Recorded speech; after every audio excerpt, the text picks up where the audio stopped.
Syederalun, Gubernur DKI Jakarta Anies Baswedan angkat bicara terkait pagar tribun penonton roboh saat Grand Launching Jakarta International Stadium atau JIS pada Minggu 24 Juli 2022 petang. Anies menilai peristiwa itu tidak terlepas dari tingginya antusiasme para The Jackmania menjelang laga Persija Jakarta kontra Konburi saat Grand Launching JIS ini. Apalagi JIS baru pertama kali digunakan secara keseluruhan untuk menghelat pertandingan Persija Jakarta dihadiri puluhan ribu The Jackmania.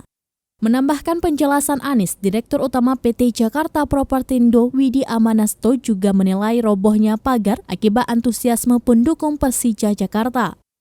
Bahkan merasa bangga akan antusiasme ribuan The Jackmania yang dinilainya sangat luar biasa malam hari ini.